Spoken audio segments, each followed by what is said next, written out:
Uma empresa que ela é muito boa de distribuição, por exemplo, você diria que ela tem power ou não necessariamente? Não necessariamente. Porque é uma coisa que outra empresa consegue adquirir também ao longo do tempo e tal. Pensa que assim, para você ter power, é um negócio onde, tipo, se entrar um concorrente tentando fazer marketing com você ainda consegue manter seu lucro. O que acontece com quem tem distribuição boa, mas entra um concorrente, vamos supor, vendendo a mesma coisa do mesmo mercado, é que o CAC sobe. Certo? Sim. Se é uma empresa que tem power, o CAC dela não sobe, porque ela tem alguma coisa que faz com que não importa que esse cara está competindo. Então, se o cara está chegando, mesmo se ele estiver oferecendo um preço mais barato e tal, essa empresa ainda consegue cobrar um preço mais caro. Exato. Você diria que uma empresa, quando ela está começando, quando você está pensando na ideia, é algo que você já deveria estar pensando? Vou dar um exemplo. Boa. Mais simples, assim. Advogado. Pensa que, tipo assim, se você pega um advogado fodão, entendeu? Pega o... Zanella e Fará, o melhor de todos. Zanella e Fará. Mas eu vou pegar um mais velho, né? O Piero Neto. Oi? Piero Neto. Não, vamos pegar uma pessoa, tipo o Mari de Oliveira, que o Zanella sempre falava que era um tributarista muito bom. Se chegar um outro advogado, como tem milhares fala assim, vem cá pra você, meu cliente, eu te cobro metade do que o Maris cobra. Foda-se, vai perder um cliente. Entendeu? Por quê? Porque ele tem uma marca. A marca dele, esse é o melhor cara tributarista do Brasil. Então, assim, esse é um exemplo de como você tem uma marca, então não importa se o cara tem um preço, se o cara tá fazendo outdoor, não importa. Essa é a marca do cara, entendeu? E geralmente, cara, as melhores marcas que realmente têm muito valor são marcas, tipo, muito mais antigas, assim, construídas? Geralmente sim. Esse cara falou que ele estudou muitas marcas, ele nunca viu alguém construir o brand power sem pelo menos 10 anos de marca. Entendi. Então, então se uma empresa está nessa narrativa de, tipo, eu preciso vender rápido aqui e tal, pra gente conseguir dominar o mercado, senão alguém vai tomar o nosso mercado e tal, é muito sobre... Não é sobre marca, geralmente, né? É mais sobre outros poderes que você pode ter. Isso é uma estratégia que dependendo do seu negócio, pode fazer sentido ou não. Vou dar um exemplo onde fez muito sentido e deu certo, e um que o pessoal achou que ia dar certo, mas não deu, porque fez a mesma coisa. No Uber, isso era muito importante. Porque network effects pra caramba. Tem network effects. Então, se ele chegasse numa cidade, se o Lyft chegasse numa cidade primeiro e montasse todo o network effect lá, ele ia sofrer muito mais para competir naquela cidade, né? Ou algum competidor internacional e tal. Então, você precisava muito ser o primeiro e crescer mais rápido que todo mundo. O WeWork já deu errado. Turns out que não tinha nenhum benefício você ir mais rápido, fazendo escritório e aluguel. E se você fizesse com os economics errado, você se ferrava muito, porque você fazia uns... Ele basicamente assinava uns aluguéis super longos, assim, de 10, 15 anos, e depois, tentava vender isso. Mas se ele pagasse demais no aluguel e não conseguisse cobrar mais, ele se ferrou, e foi o que aconteceu. Então, vender rápido pode fazer sentido ou pode não fazer sentido. Depende do seu negócio, do seu mercado, do power, dos concorrentes. Tem uma análise inteira que tem que fazer para pensar. E é uma análise que você acha que se faz quando você está começando um negócio para definir a ideia e tal? Ou é um negócio que você vê depois que você tem product market fit? Olha,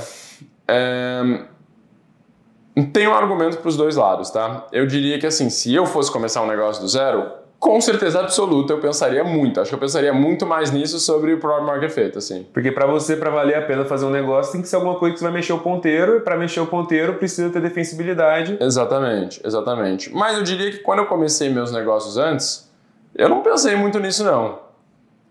Porque a real é que quando você começa um negócio, ninguém tem power. Entendeu? Porque, se você põe 2 mocorongos lá e conseguiu começar um negócio, claramente dá pra competir, tá ligado? Só os próximos 2 mocorongos ir lá e competir. Então eu passava muito mais tempo pensando, quando eu tava começando o negócio que eu tava particularmente bem posicionado, eu era um mocorongo um pouco melhor que os outros mocorongos pra começar. Então acho que no Pagano a gente deu sorte, tá? Eu não pensei em nada disso, eu tinha 16 anos e foi o que foi. Mas no Brax eu pensei bastante nisso. Eu pensei assim, que negócio que eu tô melhor posicionado para começar do que antes? Fintech, que eu já tenho feito faz um tempo. Eu acho que eu vou acertar na execução mais do que os outros caras. Eu lembro até que quando você entrou na YC, que tinha a ideia do Beyond, que era um negócio de VR e tal, tudo mais, você começou a refletir sobre isso. E você falou assim, mano, não quero fintech não, velho. Que porra de fintech? Não aguento mais negócio de fintech e tal. Mas você acabou e falou assim, cara, real que ali que a gente tem o sucesso. Como foi o teu processo de pensamento na época? Foi mais ou menos isso, assim, eu fiz fintech e eu pensei assim, pô, não sabia nada de fintech, fiz uma empresa de fintech que deu certo. Mas o que eu não sabia naquele momento é que eu ainda estava na minha época de pensar que eu era o herói de tudo. Então eu falo, não, o negócio do pagar me deu certo porque eu sou muito esperto, o Pedro é muito esperto, a gente mandou muito bem. Mas eu não tinha percebido naquela época, assim, foi um pouco de maturidade mesmo, que a real é que, pô, a gente mandou bem, mas tinha uma onda gigante que estava ajudando a gente, entendeu? É como se eu tivesse pegado a prancha numa onda gigante, pedalado, pegado a onda e falado, pô, qualquer praia eu pego onda, entendeu? Não é isso não também, mas na época eu não percebi. E aí quando foi começar o Brex, a gente claramente desistiu da ideia de VR e pensou assim, cara, o que a gente está melhor posicionado para começar? E eu também não tinha percebido a onda ainda, acho que era só mais um pouco, tipo, pô, o que a gente vai mandar bem executar, entendeu? Então eu sempre recomendo para as pessoas pensarem assim, o que você gosta de fazer, o que você é bom de fazer, e tenta começar um negócio onde isso é a coisa mais importante. Eu sempre falo que assim, as oportunidades que existem no mundo, tem muita oportunidade no mundo, mas nem toda oportunidade está disponível para todo mundo. Então, você tem um set de oportunidades, está disponível para você. Eu tenho um set de oportunidades, está disponível para mim. Cada pessoa tem um set de oportunidades, está disponível para ela, baseado na realidade dela, na pessoa dela, no momento da fase de vida, no momento do que está acontecendo em volta dela. Então, eu tento sempre ficar prestando muita atenção nisso. Assim, o que são as oportunidades que estão disponíveis para mim que não estariam disponíveis necessariamente para todo mundo. Então, tipo, o que é unfair advantages que essa pessoa especificamente vai ter baseado em tudo que ela fez até agora, né? Exato. Então, você, por exemplo, como é um cara que é muito bom de levantar capital, tem várias oportunidades que envolvem conseguir levantar capital. Enquanto... Com certeza, assim, eu sinto que se eu fosse começar um novo negócio hoje, eu tentaria começar um negócio onde eu precisasse começar com muito mais capital, porque hoje eu conseguiria levantar muito capital só numa ideia. Acho que, sei lá, eu conseguiria levantar várias centenas de milhões de dólares só numa ideia e eu sei que isso não é verdade para todo mundo. Então, por que eu vou fazer uma ideia onde quem não consegue levantar várias centenas de milhões de dólares pode competir comigo se eu posso fazer uma ideia que isso é verdade, entendeu? Isso não era verdade para mim 10 anos atrás. É verdade hoje, mas não era verdade 10 anos atrás. 10 anos atrás era tipo, pô, eu tenho bastante conhecimento de fintech e a gente consegue programar. Acho que a primeira vez era eu sei programar. E numa época que não tinha muita gente que sabia programar. Né? Pô, pensa que em 2012, 2013, especialmente no Brasil, era uma época que programador era escasso ainda, programador bom ainda era bem escasso. Depois, quando chegou nos Estados Unidos, era fintech, eu já tinha feito um negócio de fintech, entendeu? E agora, pô, é outras coisas, mas as oportunidades que estão disponíveis são as melhores para mim, estão diferentes a cada momento. Pô, legal, cara. Cara, então a partir disso dá pra gente presumir que existem negócios que são mais fáceis e mais difíceis de ser feito? Com certeza. Com certeza. Pô, pensa a coisa mais óbvia, assim, pensa a diferença de abrir um restaurante e montar SpaceX, né? Claramente um é mais difícil que o outro. E o negócio mais difícil de fazer, ele é melhor por natureza ou não? Tipo, sempre existem negócios ruins, né? Sim, ele geralmente é melhor por ter menos concorrência. E como que você olha para ver, cara, o que é um negócio bom, o que é um negócio ruim hoje? Como que é o teu jeito de observar isso? Acho que tem vários fatores, né? Acho que, assim, vamos lá. Acho que uma das coisas de um bom negócio é um negócio com mercado grande, porque ele não tem fim potencial. E a vantagem disso é que durante o caminho inteiro é muito mais fácil você levantar dinheiro, contratar gente, porque quanto maior pode ser o negócio, maior pode ser o retorno e você consegue investir mais. Então, acho que assim, eu com certeza, para mim hoje, tá? Não estou falando que isso tem que ser verdade para todo mundo o tempo todo, eu quero um negócio com mercado grande. Então, um mercado maior geralmente é melhor. Mas, de novo, vou continuar nisso, mas só para falar. Um negócio melhor não quer dizer que esse negócio está disponível para todo mundo. Entendeu? Não é todo mundo que poderia começar os negócios melhores. Se você é um cozinheiro, entendeu? Na sua cidade, no meio do país, pô, talvez o melhor negócio é você começar um restaurante, tá ligado? Você sabe cozinhar, você tá na cidade, de repente tá faltando um restaurante ali, pô, esse é o melhor negócio que você pode começar.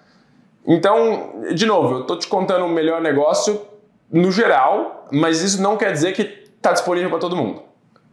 Então vamos lá. O primeiro eu acho que é um tamanho grande, um mercado grande. O segundo é ter algum power, quanto mais power melhor, de defensibilidade, né?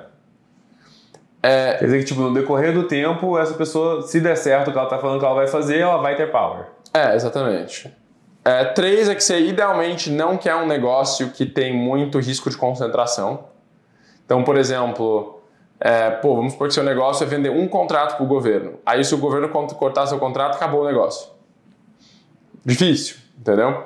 Por isso que você vê que até hoje os negócios que vendem para governo, eles têm um múltiplo um pouco menor, porque, a partir do momento que o governo cortou teu contrato, não dá. E eu acho que isso é um negócio interessante, assim, de você olhar, é que os melhores negócios, o mercado é relativamente eficiente, eles têm os maiores múltiplos, né?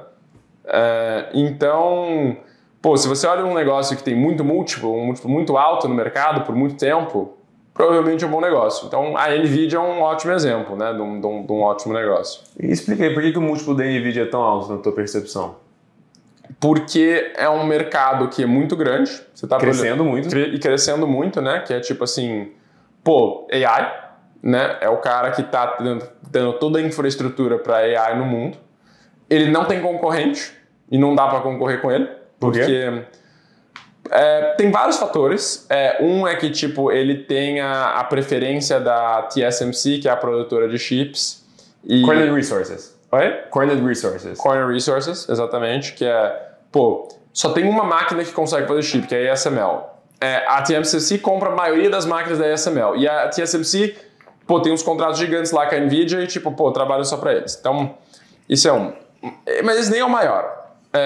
O maior é que eles têm um negócio chamado CUDA, que é basicamente todas as linguagens de fazer AI no mundo. Então, por exemplo, tem o PyTorch, que é uma famosa, que pensa que é uma biblioteca de programação para fazer modelo de IA. Elas foram construídas em cima desse CUDA por muitos e muitos e muitos e muitos anos. Então, se alguém quiser... E esse CUDA só funciona na GPU da NVIDIA. Então, se você quiser usar essas bibliotecas de programação que são as mais rápidas, fazer as coisas mais rápidas, só funciona no hardware da NVIDIA por causa desse CUDA.